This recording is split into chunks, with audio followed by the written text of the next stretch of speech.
Okay.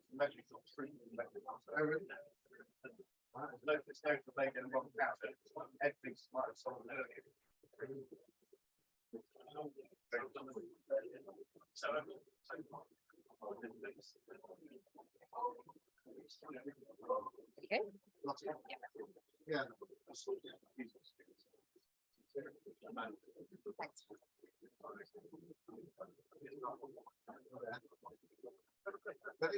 I just need to click. We're live. We're live.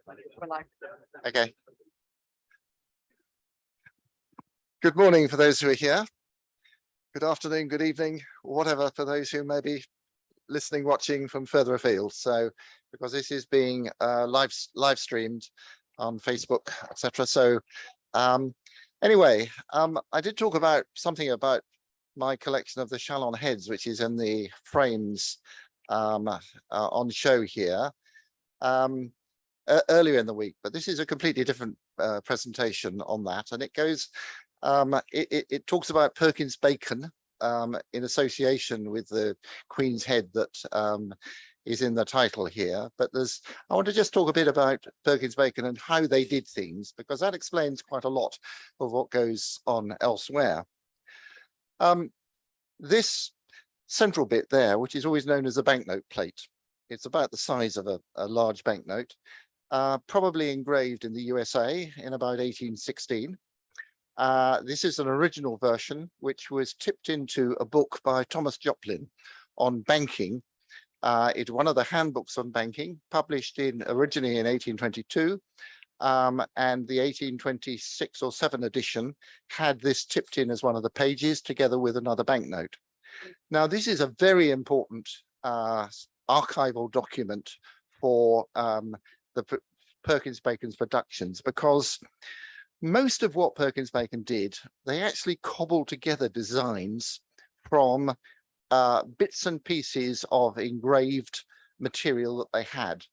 And this particular bits of this were used in something over 30 British Empire stamps over the years. And 2 of them I show here, one of which is the penny black, where the central band down the middle of it is the background design for the penny black. And together with the twirly bits at the edges, the St. Vincent 5 shilling in fact uses the whole of that central strip, so it's the right width for that. Now, one of the things, the Perkins process, as it was known, was based on 2 lathes made by a gentleman called Asa Spencer, like Jacob Perkins and Bacon. He was an American, and he invented 2 lathes, a geometric lathe which could do twirly things, and a lateral lathe which could do straight lines or wavy lines. And this was the basis of a lot of their security printing, where they could do these patterns which were very difficult to reproduce. And I'll show in a second some of the ways it had happened. So one of the things that the lathes could do was engrave on other than a flat surface. They could actually engrave on the transfer roller, which was the way that a flat surface engraving was transferred to another die or another plate. And so they could take a dark impression and they could engrave on the roller a white line on top of the dark impression. And this was one of the major innovative feats that Perkins Bacon were able to do, which made the replication of their work that much more difficult. So this very, very important document in terms of most or many of the stamps of Perkins Bacon. This is the only thing you'll see here which actually is not Perkins Bacon. This is Alfred Deacon, who worked for Charles Whiting, who was also involved in security printing. And the reason this page is here is because of the codes down the right-hand side. Basically, if you're making a geometric pattern, you have to set your cogs in the machine. And setting the cogs in the machine, you need them exactly right in the same place. in order to reproduce that design. And down the right hand side is the setting for the cogs.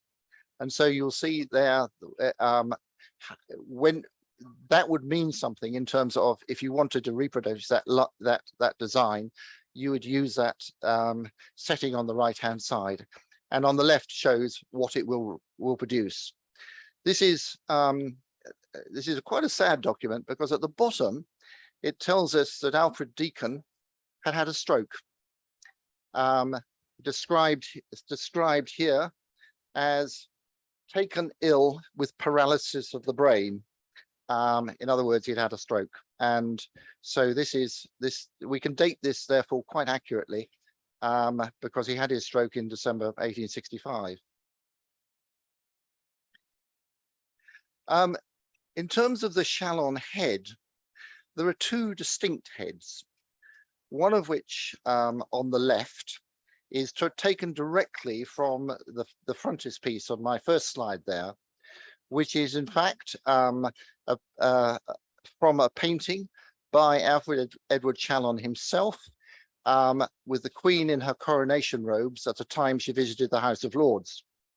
It's a very famous Victorian painting, and the original is in the Royal Collection, and there were one or two copies of it. In fact, we're trying to research how many copies there are, because it was much reproduced. Many people in the 19th century would have had this over their mantelpiece, a picture of the Queen. This little one on the left is a miniature engraving, probably by Alfred Cousins, who did most of these engravings in various different sizes. And this little miniature one there is the closest you get to the correct size for the stamps themselves.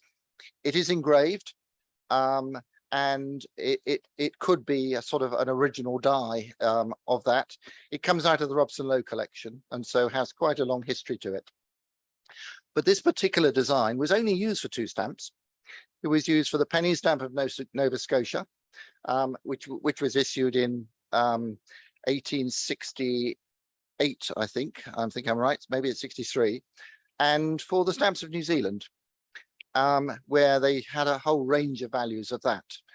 The block you see of the New Zealand stamps, in fact, is a plate proof of the second New Zealand plate, which was engraved in London by Perkins Bacon and sent out to the colony in 1865, together with a print from that plate, and was printed from in New Zealand. There were no other prints done in London. The Nova Scotia is actually a later reprint of the penny, an 1890 reprint.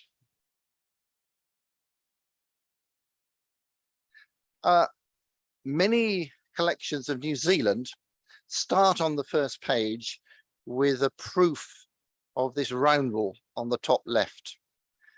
It has got nothing to do with postage stamps whatsoever.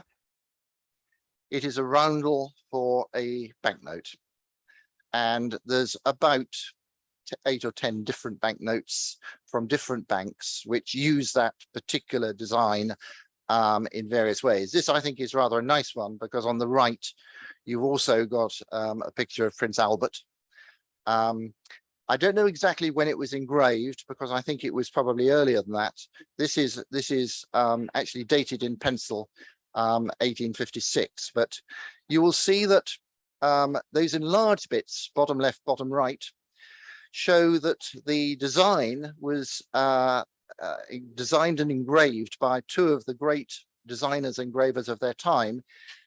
Edward Henry Corbould did the drawings and signed on the left there, and Charles Heath, who was involved in the engraving of the penny black and many other colonial stamps, actually engraved that rather crowded scene in the middle with all sorts of allegorical characters. But I think a very interesting banknote. It was designed actually to be presented as a potential note for Perkins Bacon to get the contract for Bank of England notes. And they did not get that contract, but they did a wide series of notes for provincial banks in the UK and quite a few foreign and colonial banks as well. So that, to me, that's really rather a pretty note.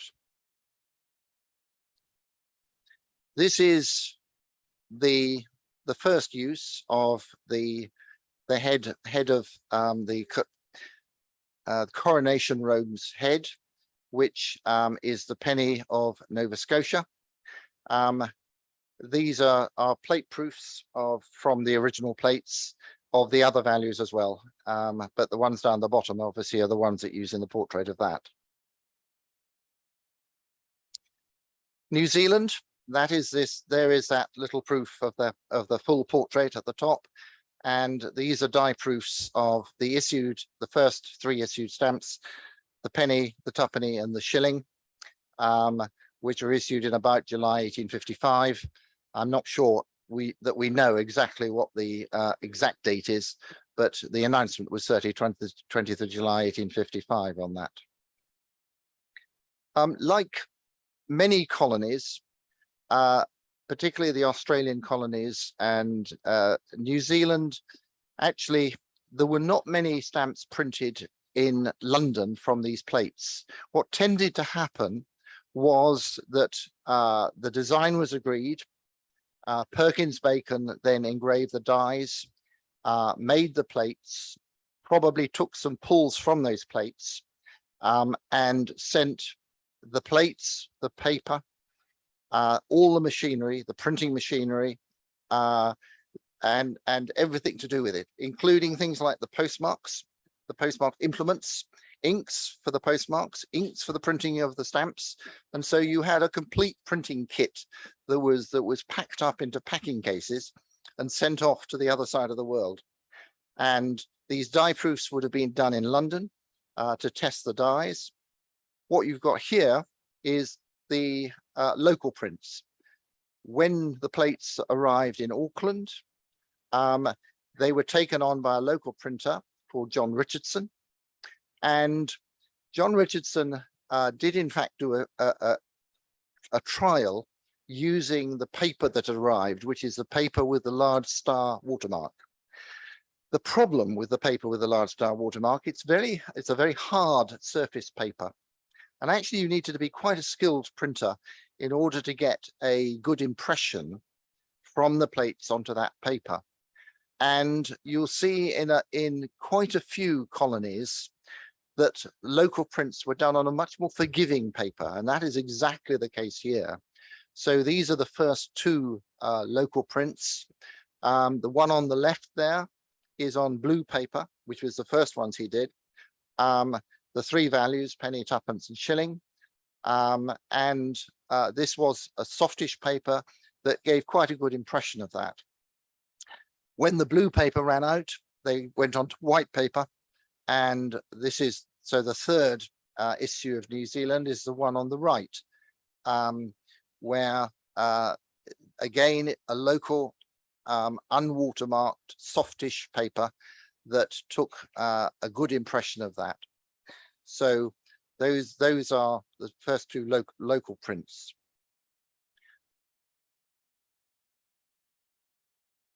The other Chalon Head, and I apologize slightly for the quality of this.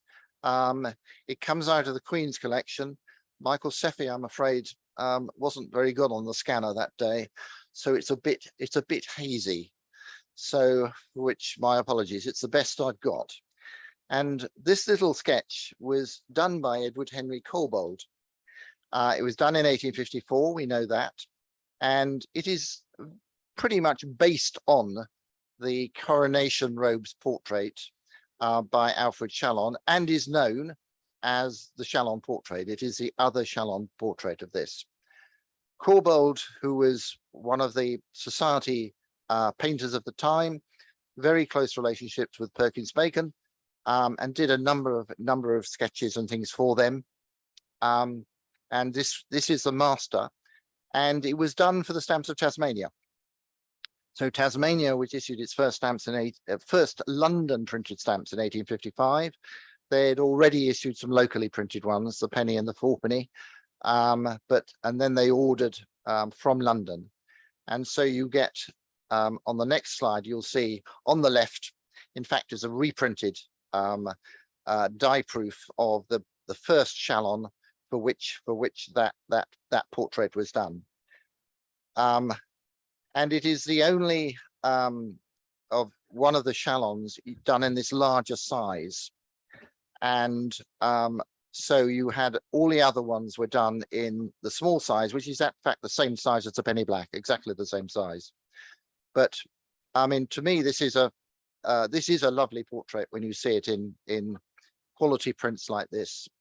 And 1855, which is Tasmania. The next one, as you see, is 1859, which is Bahamas, followed by Natal, followed by Queensland and Grenada. To my eye, I think by far the most successful here is the Queensland. Somehow that wider oval shows up that portrait, I think, better than any of the other ones. Makes it a particularly beautiful stamp. And actually it was the first Perkins Bacon issues that I started to collect. I love that portrait, and I looked for a country that had that portrait where all the stamps were reasonably cheap, and therefore I could actually put together with a sort of pocket money a reasonably solid collection of this without too much trouble. Well, this I started in the 1970s, and the individual values, there's one or two rare ones in there, but the individual values were not high. Despite that, I'm still looking for stuff that I have never ever seen, and it's got nothing to do with price, it's got to do with availability.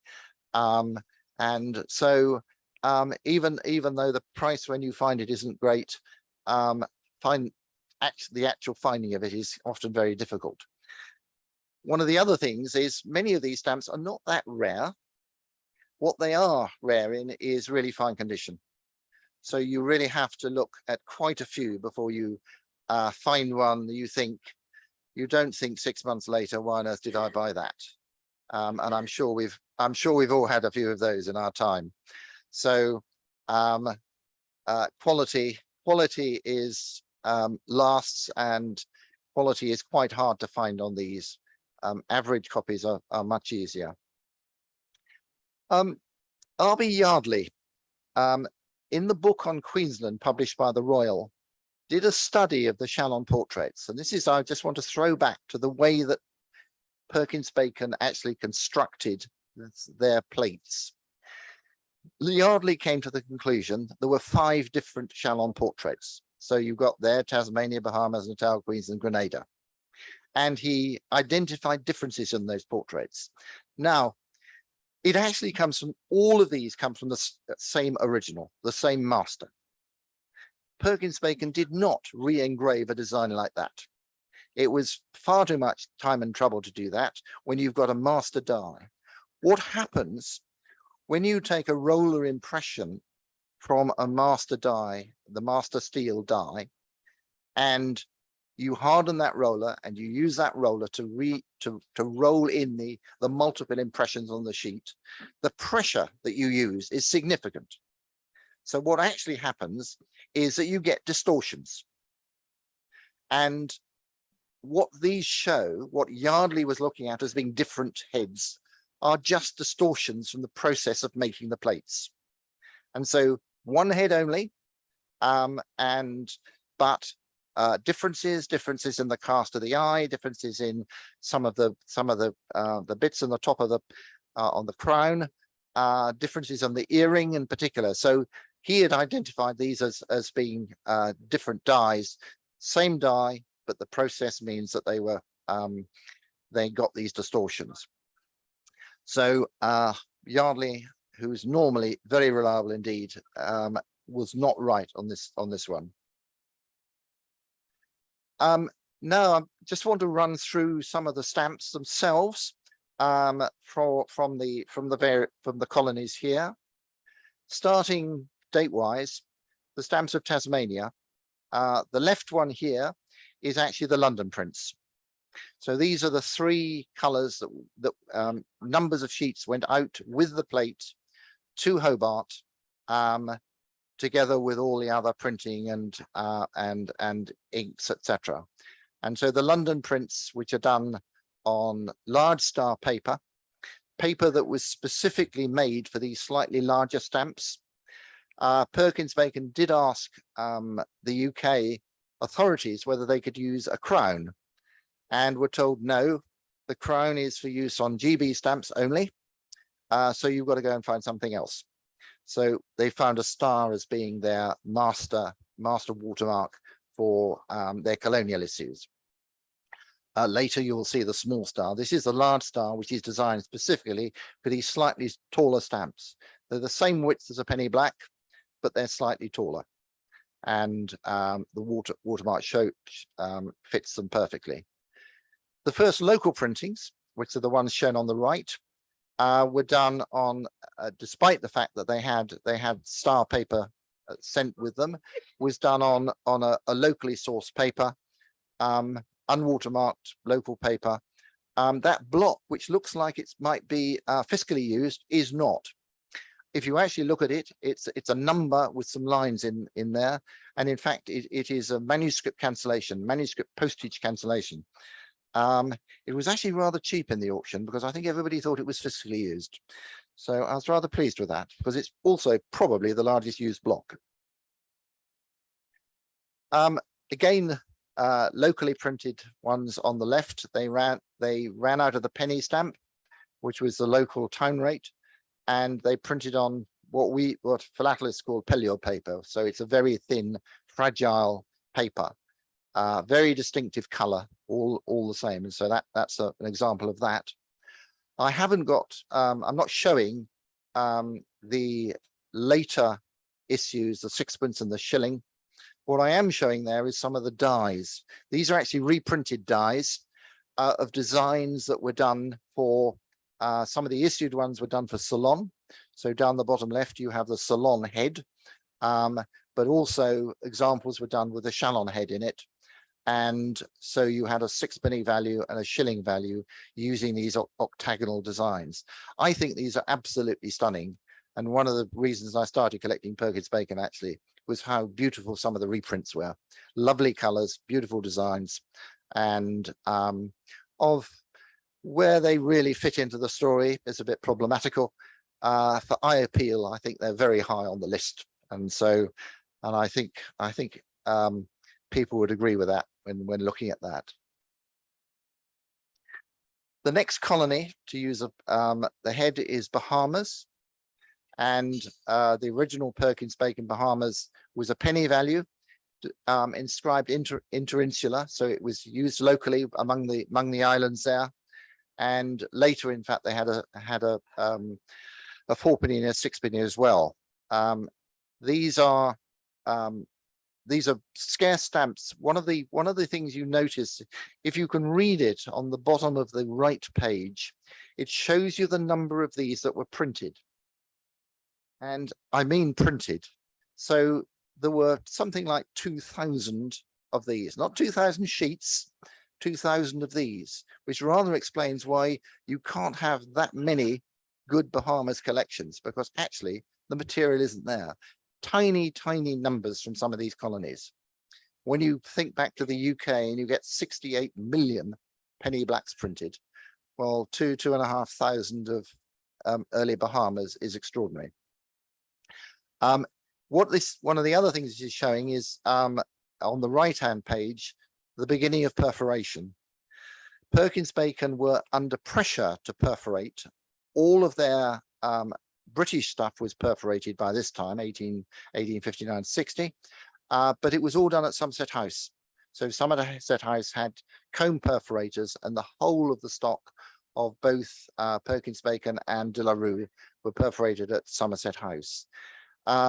The colonials, which are often in small sheet sizes, really didn't fit through the Somerset House comb perforators, and they were under pressure to buy their own machine, which eventually they bought in June 1860. And among the first stamps that they perforated was the stamps of the Electric Telegraph Company for Brian Callan there. He hasn't got one in his display, I'm afraid, with the perforated, and the stamps of Bahamas were among the first.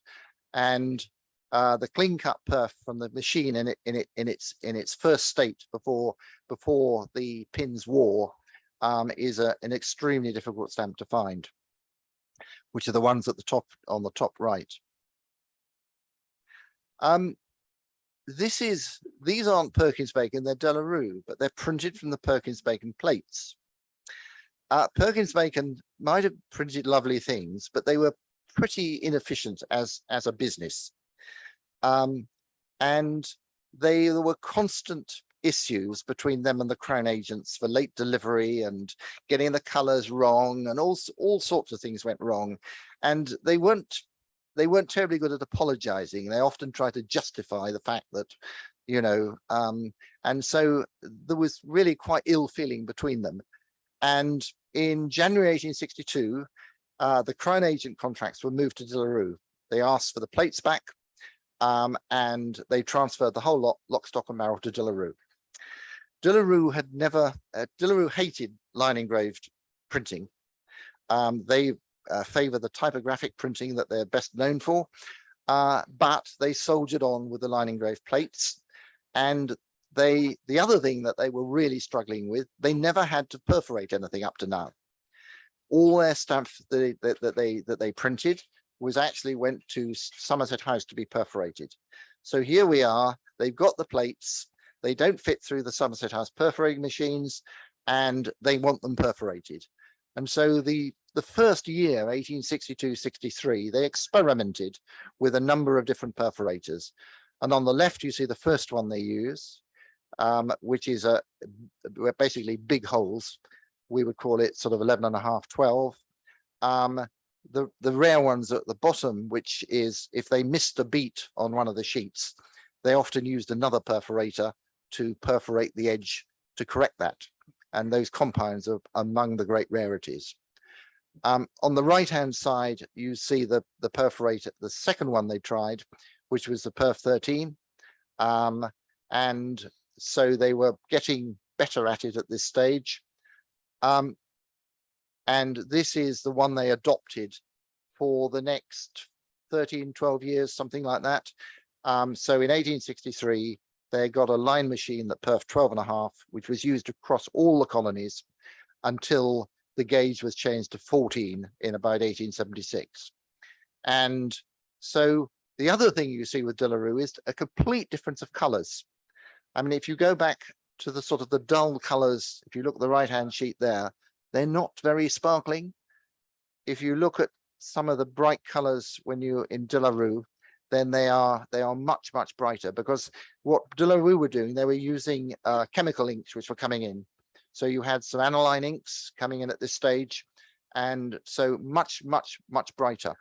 So I think, in fact, some of the finest examples of Perkins Bacon's work is actually work done from their plates by De La Rue. And here's the Bahamas, the penny and the 4-penny value. And the 6-penny, which started out as a dullish color and then later became this very, very bright violet, which has an aniline quality. Quite a few of them are, which means it's very, very definitely a chemical ink, as opposed. So next, Natal. Natal ordered stamps using the Chalon Head, and they came in 1859. The Natal were all printed from the same size sheets as the penny black. Bahamas were little tiny sheets of 60. These were full sheets of 240, exactly like the British stamps. And the first issues of these were done on unwatermarked paper. And because they were the same size as the British stamps, they could run through the Napier machines. So they could be perforated through the comb machines at Somerset House. And so the first issues here were done exactly like the British stamps. And so that you've got the 3-penny, which was the most used value and the local rate of the penny. What's showing here is the Perkins Bacon perforations, and on the left you get the rough perforation from the Perkins Bacon machine, and a stamp on the right which is described as lilac. I suppose 100 years ago, it might have been lilac. It's nowadays, it's a very dirty gray. It is probably comes up as the least attractive color wise of any of the Perkins Bacon issues. There is a collector of South Africa at the back of the room grinning away, probably agreeing with me. So this shows that later Perkins Bacon took over the perforation, and these are done after the machine lost its sharpness of the pins, and you get these very rough perforations. Again, if you think back to Bahamas and you look at this completely different color scheme, it shouts De La Rue. Completely different range of colors, much brighter, much more startling. And so these, again, this was a Crown Agent contract that was removed from Perkins Bacon in January 1862, plates given to De La Rue, and these are the first stamps perforated, printed by De La Rue in De La Rue type colors. So very attractive stamps, I think, those pennies, and really the similar range of the purples from on the sixpenny value.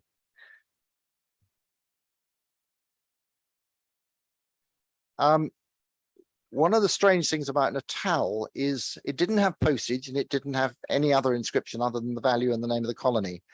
And in 1869, they decided to limit the stamps to postage only, not revenue, and they overprinted them postage. Not showing any here, but what that meant was that if that was all the postage stamps, then they didn't have revenue stamps. They had to print separate revenue stamps. And the page on the left are the two revenue colors. So pink, which is a sixpenny, and the yellow, which is a penny in there. So very distinctive from as was compared with the postage colors on that. Now, like a lot of colonies, they ran out of stamps. New orders didn't come in time, and so often what happened was that they overprinted revenue stamps for postage use.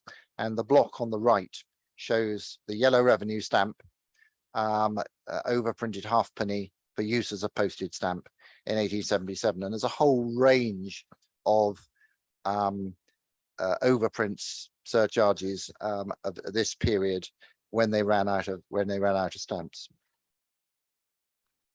We now come to, I think, my favorite, as I say, Queensland. I think, and that beautiful design in the wider oval. These are all London prints. Queensland was ordered its stamps to be delivered in 1860, and they ordered them perforated, and they wanted them in a hurry. And so Perkins Bacon were in a position of having to do everything at once and get them to the ships to send them out to Queensland. And they basically managed to only perforate some of the delivery.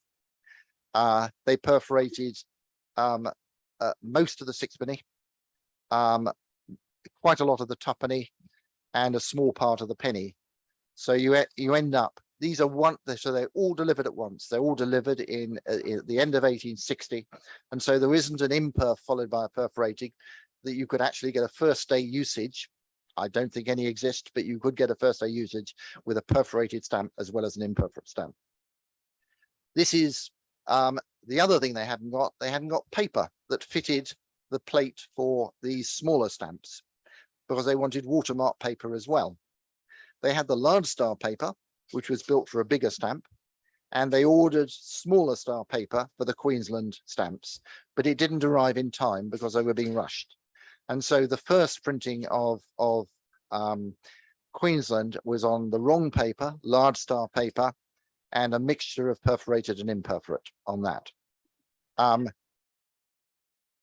The expensive ones are the imperforates. Probably most of the times the rarer ones are the perforated ones here, particularly unused. The perforated ones are extremely rare indeed, other than possibly the sixpence. So and those used strips are probably the largest around. It's such a shame that one bottom left, the registered stamp, which was in yellow, and the sixpence, which would have been a letter going to the UK. My goodness, wouldn't that be a lovely cover? But somebody ruined it, I'm afraid. So these are again Perkins Bacon, they're done in London.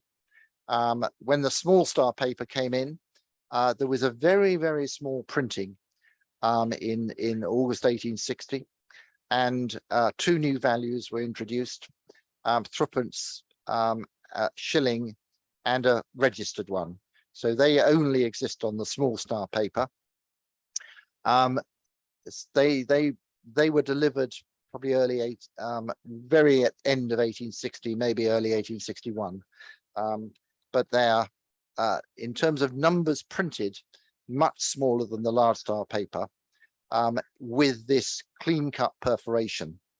They're really quite common when you get later on, when they're perforated by the machine, when all the pins became blunt. Perkins Bacon didn't look after it terribly well, and the majority of their colonial work actually has got these blunt perforations where really the pins don't go through the paper most of the time. And so on the right, you've got the rough perf, on the left, you've got the clean cut perf on that.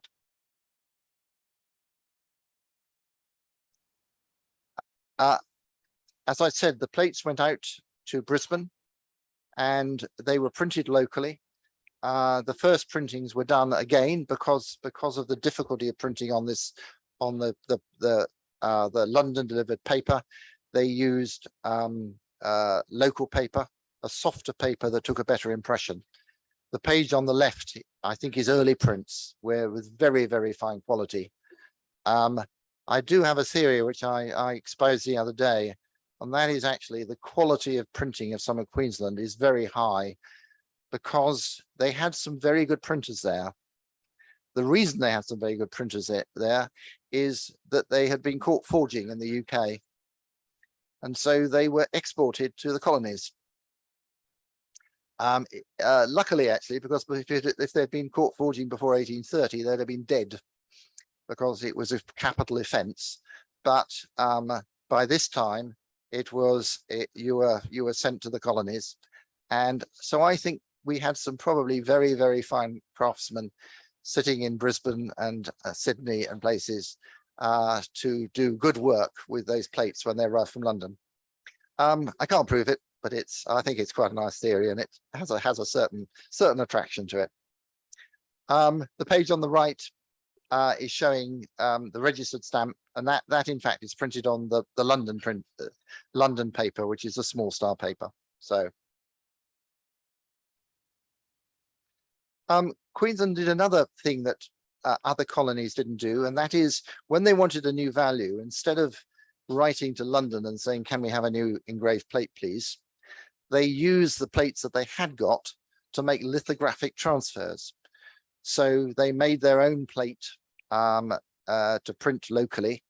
And on the left here, you've got the fourpence, which was the first new value introduced, printed by lithography, for which the fourpenny they used, where is it? I can't remember which value they. Yes, there is. They used a threepenny plate to make the fourpenny one there. The right-hand page is the very end of the Chalon issues for Queensland, where they, which is a very distinctive colours of that. Quite rare stamps. They're mostly used for fiscal purposes. But there's a page of them there. I will admit to the fact that the pair at the top has got a cancellation, a manuscript cancellation bleached out, so it's not an unused pair, I'm afraid. I don't think one exists. Last colony, we come to Grenada. Grenada is probably the most complex of these because they've only got two colours in this early period: green and red. Green for the penny, red for the sixpence. Those are plate proofs, all done in London. And this is a page explaining the differences, because there were several printings through this period, and they used various papers.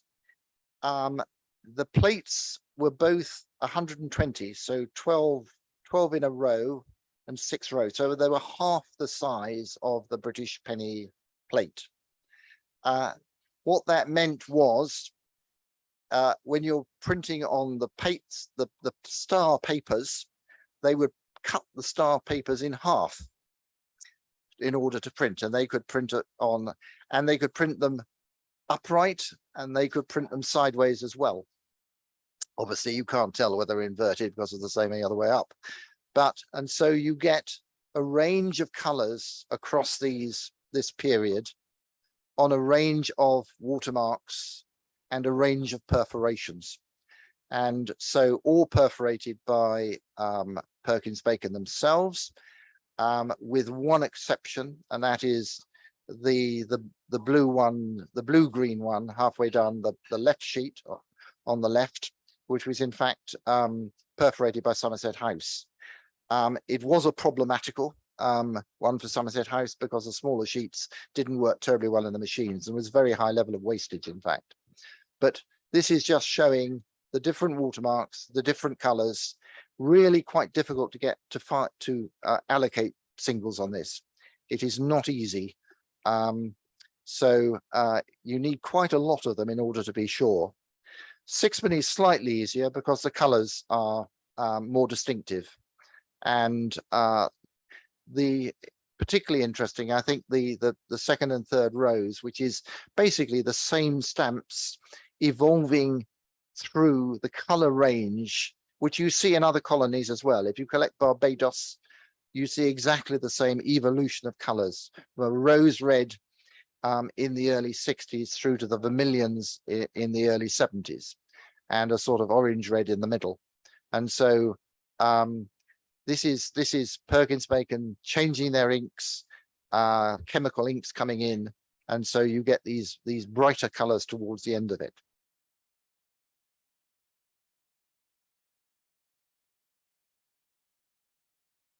So later on, for the period of the UPU, Grenada introduced a shilling value. The shilling isn't shown here. These are the halfpenny one on the left. But again, it was done on a sort of key plate basis. It was a blank stamp without a value on it. And you see the value is overprinted in the second stage. So this one has got postage halfpenny on an otherwise blank stamp with just postage and nothing else on it. And that was used for Grenada, a very poor colony. And basically this was a cheaper way of doing it. So you had one thing printed, which you could print in a number of colors, and what value you wanted on it was just done by overprinting, which was much cheaper than having a different design for each value. And it gets to a ridiculous extreme when it comes to the revenue stamps, which is what I'm showing on the right. All the yellow ones are revenue stamps. And if you look at it there, there's 3, 6, 9, 12 different values, all yellow. And you've got to read pretty damn carefully to see with those overprints what the value is. So you've got everything from a penny up to a pound on the revenues. And there were 3 printings of them. This is the first printing on large star paper, and large star paper does not fit this. So it's these smaller stamps, and so it's sometimes quite hard to tell which is which.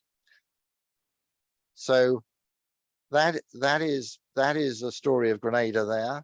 And really, I bring you back to one of the bits where I started, which was, aren't these reprinted things beautiful? These are printer samples done by Perkins Bacon. This one's known as the Chalon foreign bill plate, which will be familiar to one gentleman at the back there. These were done really to show off what the printer could do.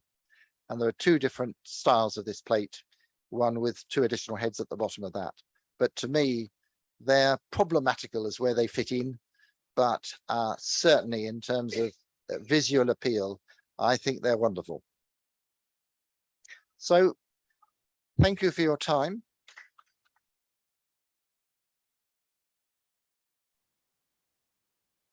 And obviously, if there are any questions, happy to try and field them. No? Right, we have a break. Sorry, one at the back there. So,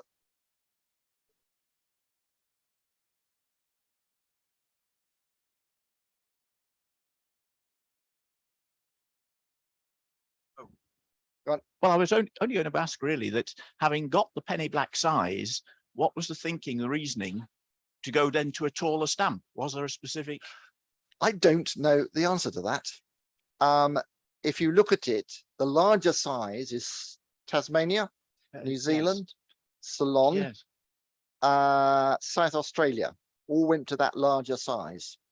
I don't know why just- they wanted a yeah. bigger stamp. Yes. It, Don't know. Yeah. Maybe it because it needed the colony name and it needed a bit more room, oh, something like that. Because of course the British, you didn't have a No, name of a no, country no. on it. That's the only thing I can think of on that. But no, yeah, just it caused issues, as I say, with the Yeah. paper. yes. Well, yes. Thank you. It just seems strange, on this. If it ain't broke, don't fix it. The penny black was working. And Yeah. This gave you other problems. Yeah, no, Just- indeed, yeah. indeed. But Yes. that's what they did. So we're guessing, I think. Yeah. So I think thank you very much. What's happening now? Do you want to? I'll just, yeah. We'll now go on to the awards. So we're stopping this, for which thank you for your attention. And we're now going on to the awards. We'll probably have a 10-minute break or something. Or do you want to go?